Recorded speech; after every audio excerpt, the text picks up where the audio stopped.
हाँ। प्रदीप वर्मा पीएम विश्वकर्मा योजना के राष्ट्रीय टोली का सदस्य हूँ और पीएम विश्वकर्मा योजना अपने इस उड़ीसा प्रांत में उसकी प्रगति क्या है और है ये सब चीज़ें एक बार थोड़ा चर्चा करने के क्रम में मेरा आज सुबह ही आना हुआ था।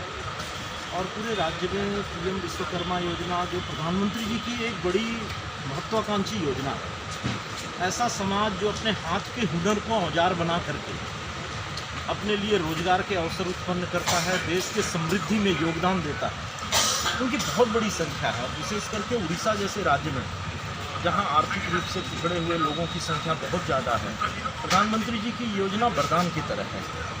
तो अभी प्रारंभिक चरण योजना का चल रहा है। 17 सितंबर को प्रधानमंत्री जी के हाथों ये योजना लॉन्च हुई थी और अभी रजिस्ट्रेशन का प्रोसेस चल रहा है। तो रजिस्ट्रेशन का जो प्रोसेस है उसमें उड़ीसा ने काफ़ी काम किया है।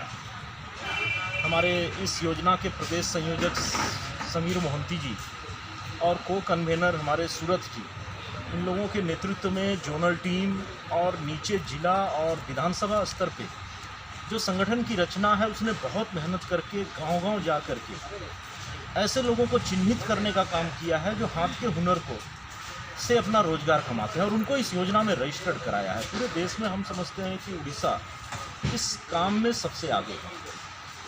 अब इसका दूसरा चरण प्रारंभ होने वाला है जिसमें डिस्ट्रिक्ट लेवल पे बैठक हो करके इनका वेरिफिकेशन वगैरह होने के बाद इनको प्रशिक्षण होने का काम 13 जिला में प्रारंभ हो गया है। उनको तुरंत 15,000 रुपये के आसपास के मूल्य का टूल किट दिया जाएगा और बाद में उनको 2 चरणों में 3 लाख रुपया तक का लोन भी मिलेगा जो केवल 5% के ब्याज पर मिलेगा।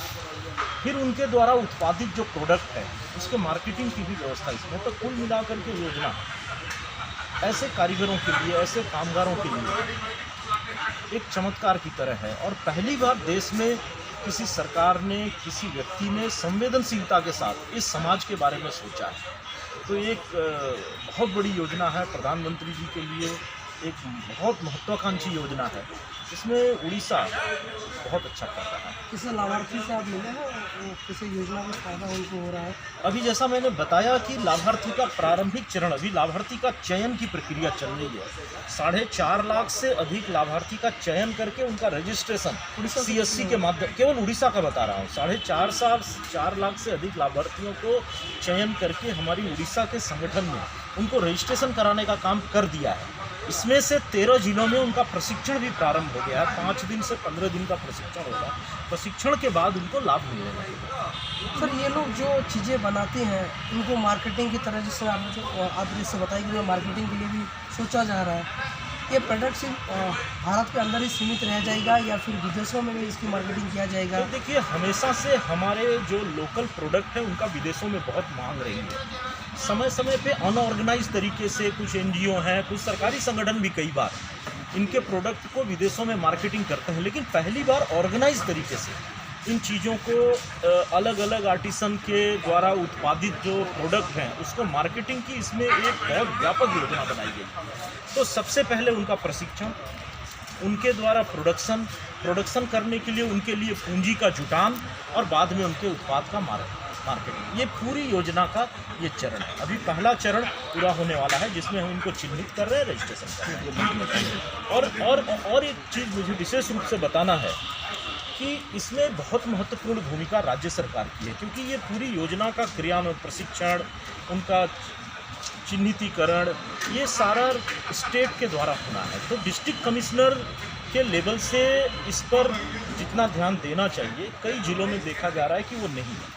और एक समस्या आ रही है जो हमारे ग्राम प्रधान हैं, जिनको इन लोगों को चिन्हित करने के बाद कन्फर्मेशन करना, उनको OTP के माध्यम से उनको प्रमाणित करना है कि ये व्यक्ति इस पेशा से जुड़ा हुआ है, इस पंचायत का रहने वाला है।